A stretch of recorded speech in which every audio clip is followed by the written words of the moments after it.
I'm Mike Damergis, along with Mike Cardano and Scott Engel, the King. Good morning, gentlemen. How are you there, Mikey?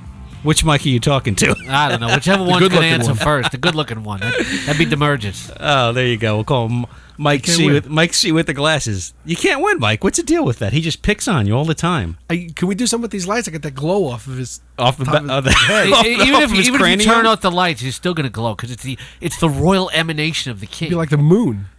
Yes. Full moon. Yes. Well, Scott, I mean, he doesn't have a clean shave today, so he has a little bit of shadows going on. You lower it to the floor, so you kind of have a different angle. Well, I'm talking about the back of your head. How often do you shave the back of your head? Once a week. Mm-hmm. Yes. How is this relevant to fantasy, Mike? Is this a Brazilian wax or just a clean head wax? What kind of start are we off to today? Well, let's get the party started right, shall we? A little baseball first. Mike Cardano. Check him out on Fantasy Baseball Today. Just click on the X Video tab. First, minor league call-ups. The Rays, Wil Myers, AAA Durham, 286, 14 home runs, 57 RBIs, 7 steals, and 252 ABs. Scotty Boy, how do you think he'll fare with Tampa? Yeah, Myers is actually coming up Tuesday. He's going to play right field. All along in Tampa, Joe Madden was saying, Mike Cardano, that he was going to call him up when the time is right, and the Rays definitely need the offensive help. The thing with Myers is that everybody was saying that, okay, maybe it was about Super 2 status, but I just don't think that was the case. He struck out so much when he was in the Kansas City system last year, and this year, early on, he struck out a lot. He's been cutting down lately, but he's still not walking enough. Some scouts are saying, this guy could be Pedro Alvarez type statistically in his first season because he's going to strike out a lot and he's going to hit a lot of home runs. With these young guys, sometimes they come out like gangbusters, then they cool off, but then you got guys like Profar and Rendon who came up this year, started out a little slow, then they played well. I think you got to be cautious with Myers fantasy-wise, Mike. If he's your fourth or fifth outfielder in a mixed league, I think you can do fine. But let's not have the expectations be too high initially. Well, the first thing I got to say is it's bull dinky. It's all about the money. Super 2 status. I mean, they just passed. All of a sudden, they're all getting called up in the last week or two. So that's it. When the trade first happened with Shields and Wade Davis, at first it was announced as a player to be named later, right? And I thought that, they may be making a mistake. And when I found out that Wade Davis was the second guy, I mean, that was a colossal mistake. Did the Royals think they were going to win the World Series this year? I mean, that's crazy. I don't think that was ever the case. Wade Davis is a nice back end of the rotation guy. How do you pronounce his last name? Jake Odorizzi. He's going to pitch Tuesday. Can you pronounce this for us, Mike, correctly? Jake Odorizzi. Odorizzi. Yeah. How does the Jew get that right? I'm Italian. I couldn't get that right. Yeah, really. I'm good at voices. He's going to pitch this week, so he's up with them too. So I think when you look back at last year, everybody was waiting for Harper, Trout, and Myers. Myers didn't come. He's here now. He's gonna be here to stay. Odorizzi's already pitched. The guy got knocked around by the Marlins a few weeks ago. He's had 2 starts. He got knocked around by the Marlins, though. It's the Marlins. Wait, the Marlins? Didn't they just pound the Mets a couple of weeks ago after they swept the Yankees? After the Mets pounded swept the Yankees, into submission? After the Mets pounded the Yankees. Don't beat me anymore. Don't beat me anymore. Well, the Marlins were a tougher opponent than the Yankees. Hey, listen, Teixeira's hurt now. Maybe the Yankees will trade for Ike Davis. Maybe. Well, Las Vegas has to have something because, Zack Wheeler's going to come up. Well, the Mets could use a little help, could they not? Zack Wheeler in Las Vegas, 4-2 with a 3.93 ERA, 128 WHIP in 68 2/3 innings, 61 hits, 27 walks, and 73 strikeouts. Scotty Boy, they've been talking about Zack Wheeler all spring. How badly do the Mets need him, and what can they expect from him? I've heard comparisons anywhere from like Paul Maholm to Matt Cain to everywhere. Well, I'm talking maybe Maholm in the type of numbers that he might put up. You're all over the place with the pro comparisons. The thing is, though, those are pretty good numbers when you consider, Mike, those are in the Pacific Coast League. And those, the Pacific Coast League, anybody who knows baseball knows that is really a hitter's league. The pros, of course, is a hitter's league more than anything. But if you can pitch admirably in the Pacific Coast League, I think you're doing something right. Well, you know what? The Pacific Coast League, it doesn't have an effect on whether you throw the ball over the plate or not. He walks too many guys. he's going to come up and, if he's pitching from behind in the account, he's going to get crushed. He's going to get strikeouts. But if people are expecting Matt Harvey performance out of Wheeler, I think they're nuts, at least from the outset.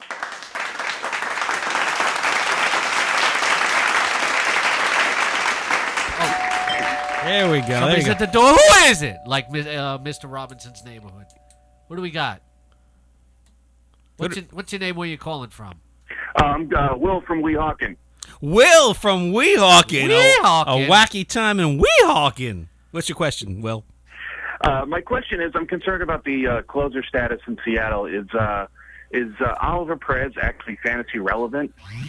This is a joke. That's hysterical. Well, I have actually, Perez pitched in the late innings last week. I have a picture in my office of Oliver Perez actually eating the baseball on the mound.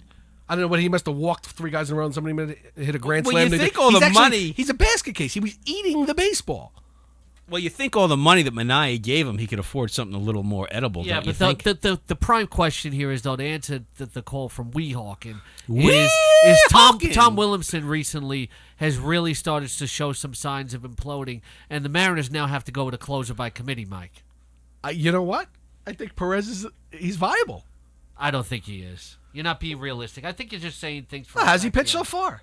Well, he pitched one time in relief, but this is not the guy that they're grooming to be the closer. Oh no! He's not the future, but they need somebody now. We're going to closer by committee for right now. I think Caps is really the guy. I think he's in the committee. I think Caps is the guy that can emerge from the committee though. This is the guy that if you talk to people out of Seattle, Carter Capps is the guy that maybe has the makeup, maybe has the ability to take this job if Williamson ultimately can't get the job back. Now, will he be like Jim Johnson? Jim Johnson imploded for a while. We heard other names, but come on, Oliver Perez, please, it's a nice line of joking. He's got but Carter Capps is going to be the guy. He's got almost 25 innings.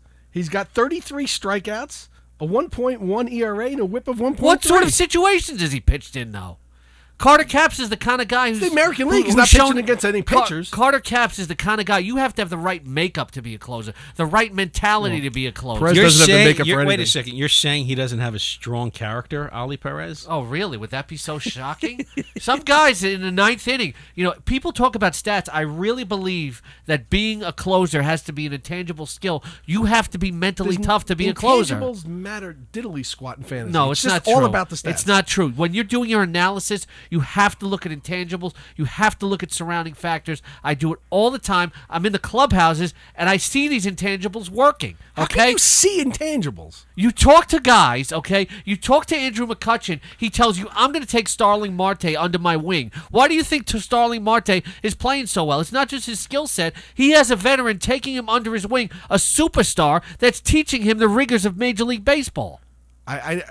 This is the first. Intangibles became visible. Can you see Adams? When you talk to guys and scientist? you ask the right questions, you get the right answers. It's about asking the right questions. This is more about you asking the questions than him. Because I asked the right question. Yeah, okay. Dominic Brown has had a breakthrough season. Big reason for that is Ryan Howard has taken Dominic Brown under his wing for a long time. Because when young guys come up, if they don't have a guy that's looking out for them, or if they do, it helps their acceleration. Shelby Miller, when I spoke to him recently, told me Adam Wainwright was a big reason. Adam Wainwright, taking him under his wing, was a big reason for his early success. How is Howard helping Dominic Brown? The ball's coming 98 miles an hour on the outside corner of the plate. How is he helping him? Because you're breaking it down just too simple.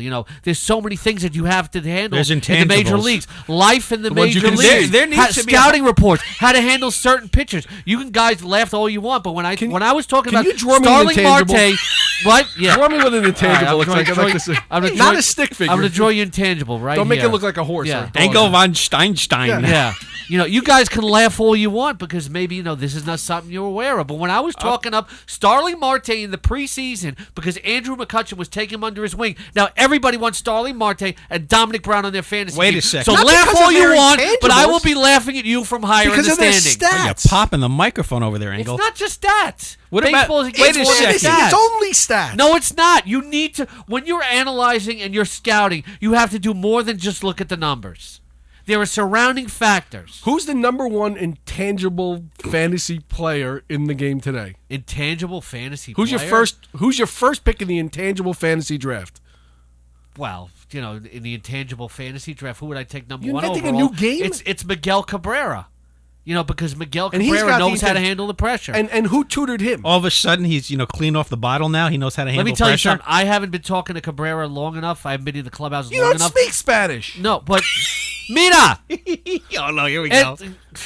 Here we go. Mira, no necesito problema aquí, okay? En deportes de fantasía, okay?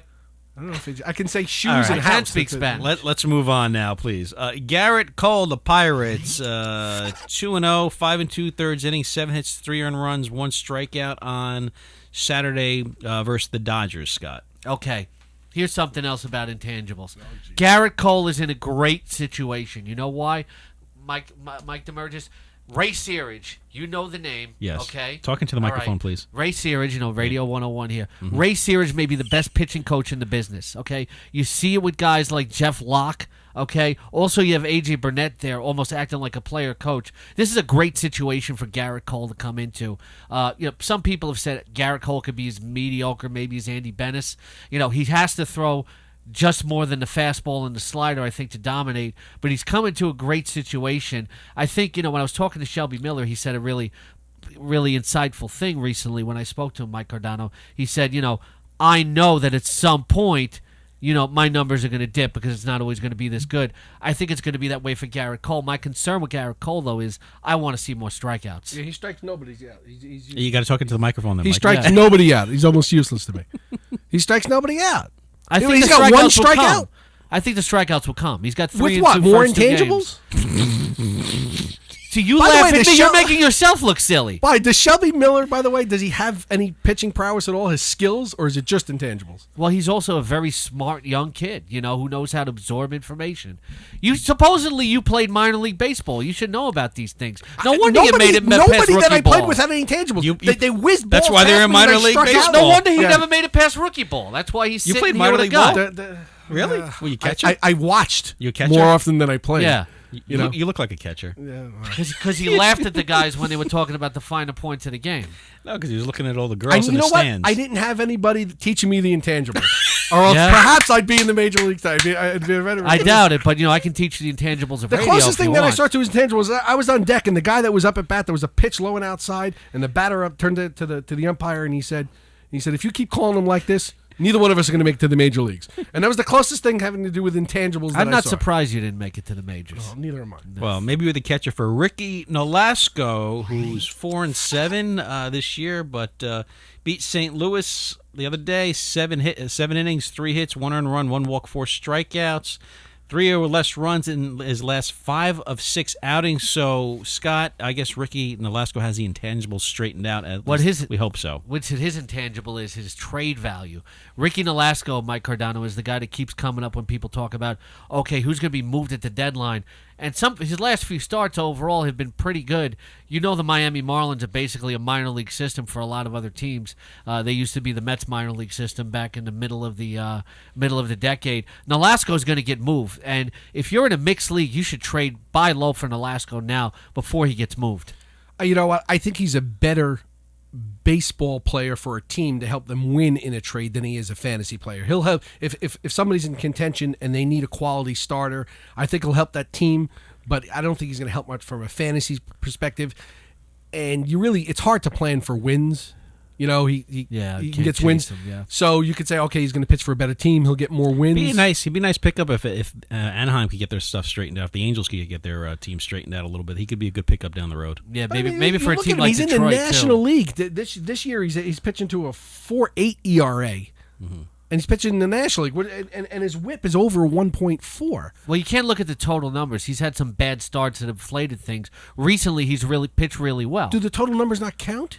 But you're looking at certain starts that inflate everything overall. But they you all look at count. You look at his recent starts; he's been a lot better. They counted, but the sucky ones counted too. They do when in the final numbers, but you have to look at the fact that he's trending in a positive Scott's reading direction. trends. It's a So financial if I market. finish He's in reading second trends. place, if I finish in second place in my league, and I say yes, but I was trending upwards towards the end, You think they'll let me go to first? He's, you know what? I like Scott's idea. This guy has no insight at we all. need He's to just bottom create. line. I have no tangibles. On apparently. RotoExperts.com. We need to create like the Scott Engel stock market trend. He's trending this way. Get a little picture of the pitcher like Nolasco, and Scott's got to be like that guy Kramer on Mad Money, called Engel's Angles or something like that. Well, what in the second half of the year? Let's take the second half of the year. If he gets 15 starts after the All-Star break, I want to see what team he ends up on first, though.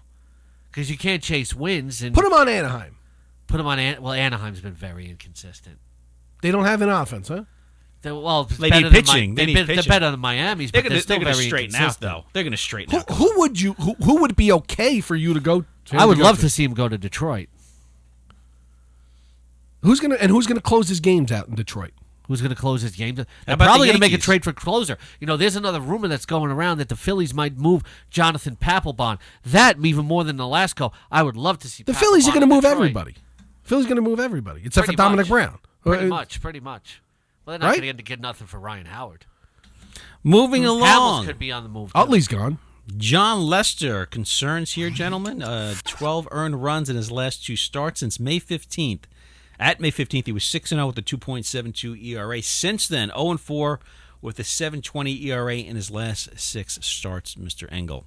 I don't think I'm that worried yesterday because you look at the fact that he had 8 strikeouts yesterday, and even as Lester said 4 of those hits that he gave up yesterday were like broken bat, kind of BABIP type of hits.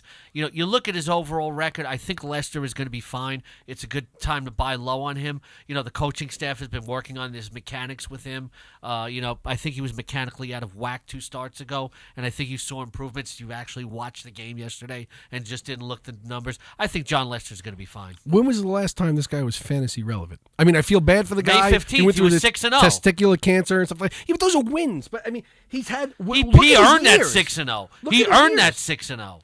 He was terrific the early whole in the year. Counts. The whole year.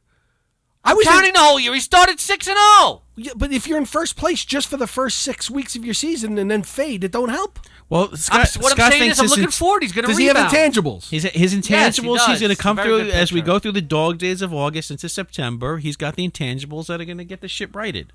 Yeah, I think so. Jon Ask Lester. me, when was the last time he was fantasy relevant? What year? I just said it. Thanks for listening to the program. I said May 15th. He was 6-0.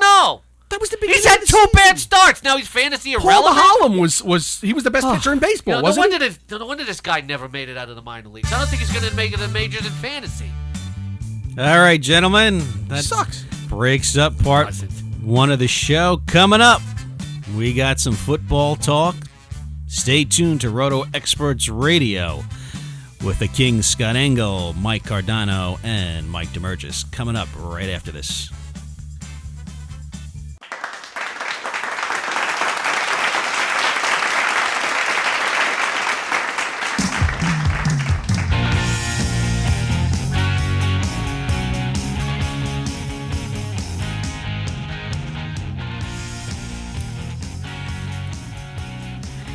And welcome back to Roto Experts Radio. I'm Mike Damergis along with Mike Cardano and the King Scott Engel.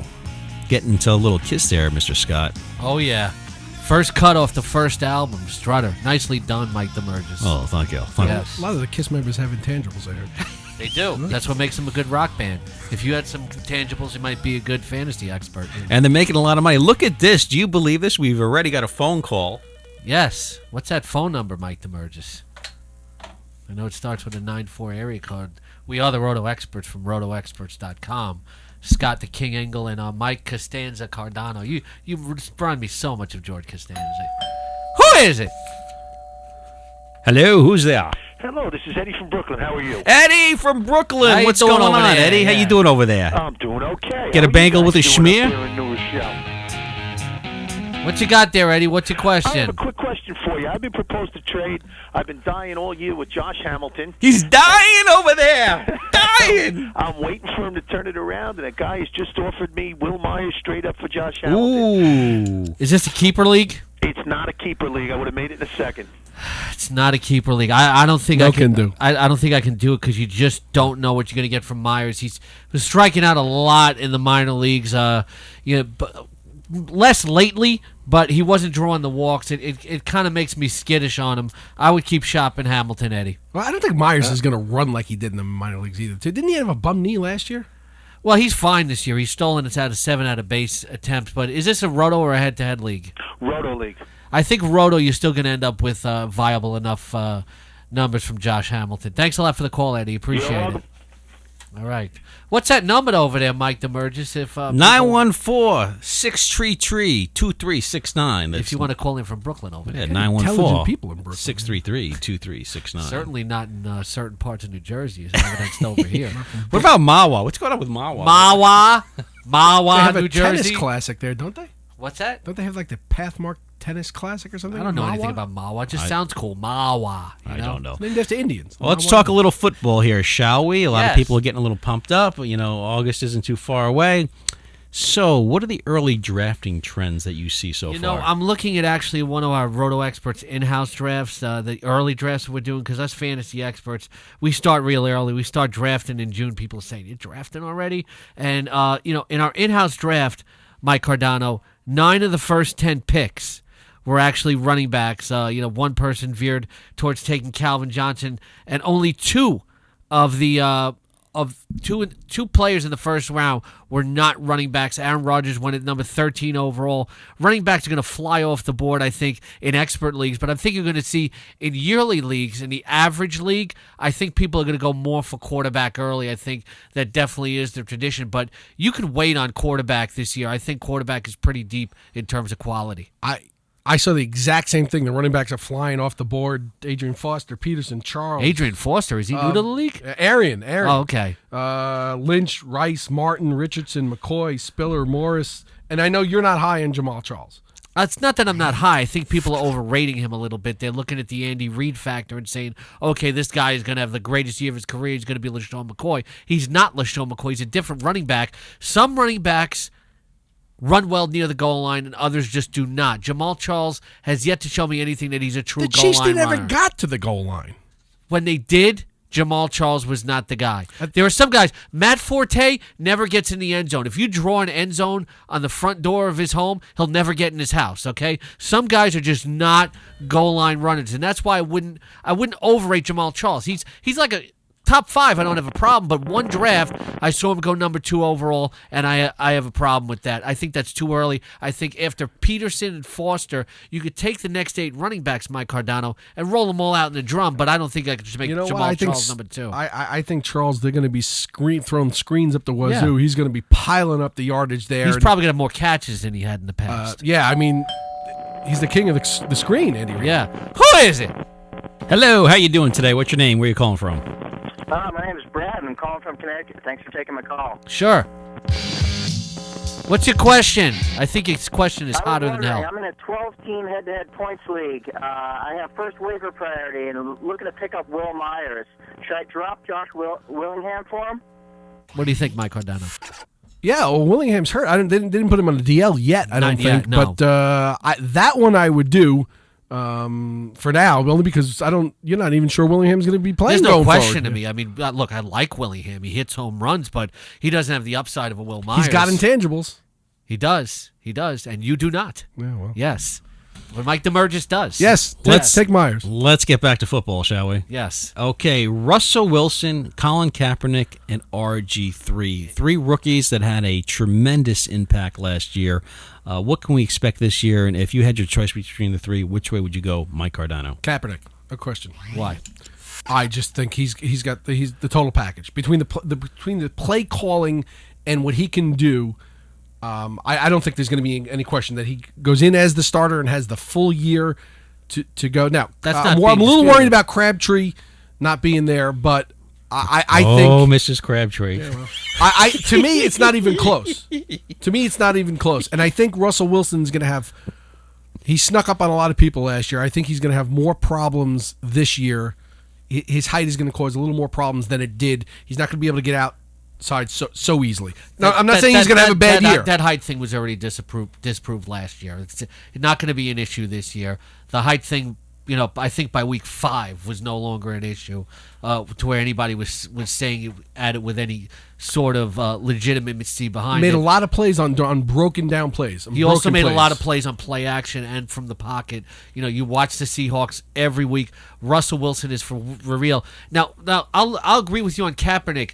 Out of the 3 guys, okay, he's probably the best pure athlete and the best pure football player. But when I look at it from a fantasy perspective, the one thing I'm unsure on with Kaepernick is what you talked about, and I'm not saying he can have the best year out of the 3, is without Michael Crabtree, without that go-to target, and they haven't effectively replaced him, I don't know for sure how Kaepernick is going to respond. RG3, you have the injuries. What I know about Russell Wilson, okay, is that this kid, probably out of all the 3, is probably the best pure quarterback in terms of reading and breaking down defenses, and he's got the best weaponry of all the 3. I would take Russell Wilson, hold on, because he's the safest, okay? I know what I'm getting from Russell Wilson. The one thing he was missing last year was that deep threat. They give it to him in Percy Harvin. Russell Wilson throws a beautiful deep ball. I think you know what you get from Russell Wilson. You don't know exactly how Kaepernick's going to respond without Crabtree, and with Griffin, it's a health thing. If Griffin was healthy, I would definitely take him top all the 3.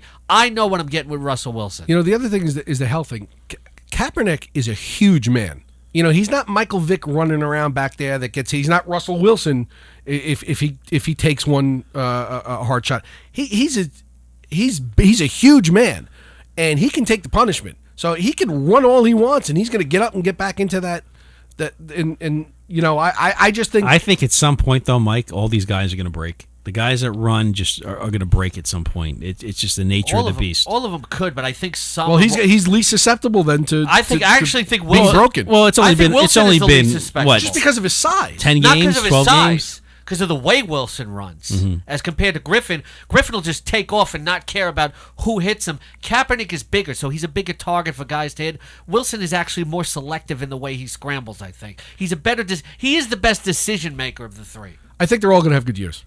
Really, if I had to rank them, I would take Kaepernick. I think they're all going to have good years. Rank the 3 for me for this year. I'd go Kaepernick, Wilson, RG3. I go Wilson, Kaepernick, RG3, but I would not be surprised if Kaepernick is the best. I just don't know how he's going to respond, Mike Damergis, without Michael Crabtree. Yeah, I got to see how the receivers perform for him, who they're plugging in there. That's true. Yeah. Moving along, since these were the hot rookies last year, or actually Kaepernick wasn't a rookie last year, the rookies this year, who can we look for this year? I love DeAndre Hopkins of the Houston Texans. They have needed a second wide receiver, Mike Cardano, next to Andre Johnson for a long time, and this is the guy. This is finally the guy. It's not Kevin Walter. It's not Jacoby Jones. It is DeAndre Hopkins. You look at him on film, and the measurables absolutely jump out at you. He's a big target, great hands. He can separate. He can eat up the cushion. A lot of people have compared him to Hakeem Nicks.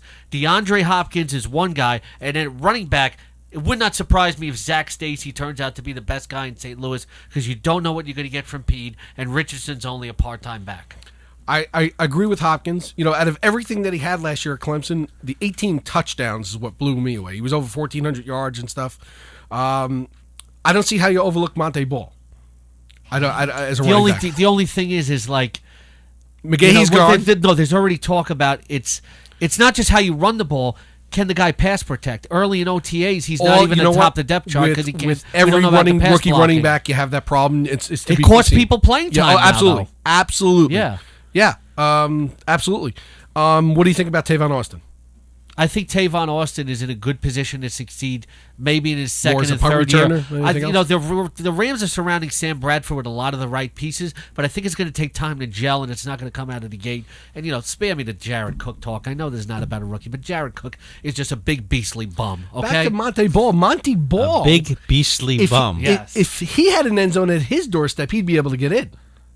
I think so. But can he pass protect? All-time in can he college, pass protect? And they're going to say if he doesn't pass protect, then he won't no-show Moreno. Third down, then he's use him out of the game. But the thing is, what I like with Ball's upside though is this is a great offense, and every great offense needs a finisher, a guy that can punch it into the goal line 1-2 yards out. Ideally, he is that guy. Yeah. What about Ball's intangibles? That's pretty cool. He's got what did he have? He had over 80 touchdowns in college, didn't he? Yeah, but that's college, But I think he can do it at the NFL. The field's the same dimensions, but it's not the same game. The It's pro the game is exact same different. game. It's at a higher speed. It's not It's Canadian more complex. football. No wonder this guy never made the major leagues. If you have any questions for the King, Scott Engel or Mike Cardano, give them a call at 914-633-2369. Moving along, my question for you. Who was this year's Alfred Morris, Scott? Well, I'll tell you, it's not Chris Ivory, Jet fan. Dissing on the Jets already. Give him a That's chance. so easy. We could go a whole week on that, But Yeah, who's really. this year, Alfred Morris? I'd like to say Alfred Morris. I was going to say it think would he's be gonna Alfred Morris again. I think he's a top 10 pick. It's easy. The one thing about Morris is when Mike Shanahan likes a running back and he actually sticks with him, it's rare, but it works. But who is this year's Alfred Morris? Who is the guy that can step up and carry the ball and chain all the way? It might be Lamar Miller of the Miami Dolphins. I like this guy. Good vision, quick feet. I think they'll hand him the ball a lot to take the pressure off of Ryan Tannehill. The other great pickup in a trade from the running back position that I think is fantastic is Reggie Bush. I think they're going to be able to use him in Detroit. I think it's because Ryan perfect. Broyles, Perfect. we don't know what we're going fit. to get. I think it's a perfect fit. Because he can be that second wide receiver there, but is Yeah. he an Alfred Morris? Is he a bell cow type of back that can carry the what? load He on a ran down the and ball down pretty. basis? He ran the ball on downs 1 through 3. I pretty talk about effectively guys last who year. have goal line. He's got a nose for the potential. end zone. He does have a nose for the He's end got zone. intangibles. He does. Both There you on and go, off you're the learning. field. You know You're what? learning. Wait, you know what one of his intangibles are? He needs to prove himself, and he needs to prove himself now. Otherwise, his career will be over This before is a you good know fit it. for him. If he doesn't do it here, Mike, he's not doing it anywhere. No, he's got to do it now. He's got all those wide receivers, got a good quarterback, and he's going to be on Well, artificial he had a pretty turf. good year last year. He did have a good year, but he's not.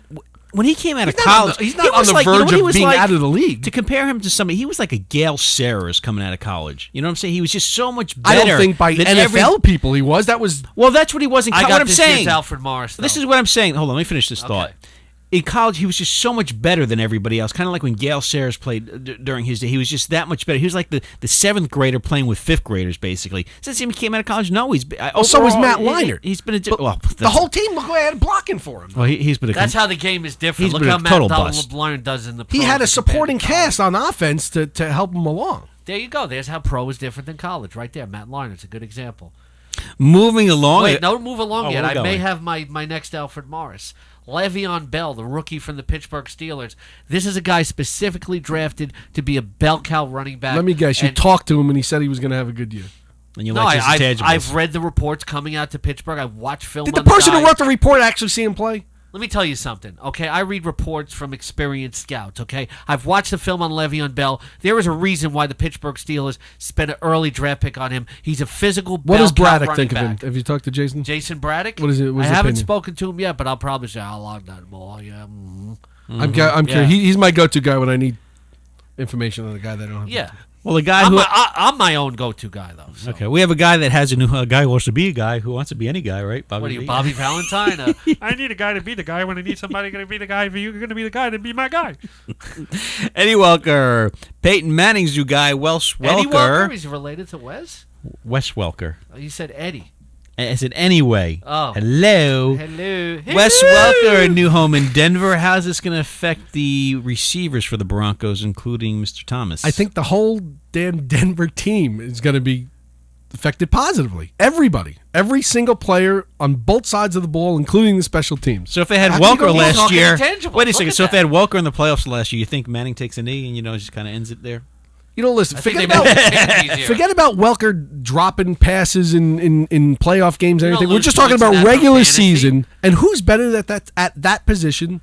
It's In the the Wes slot, Welker nobody's position. better. It's Nobody. his position. Yeah. Amendola is he can't hold his Welker His jockstrap? over back to replace him. If And he stays healthy, he's going to have a heck of a year in New England. he's a though. totally different player.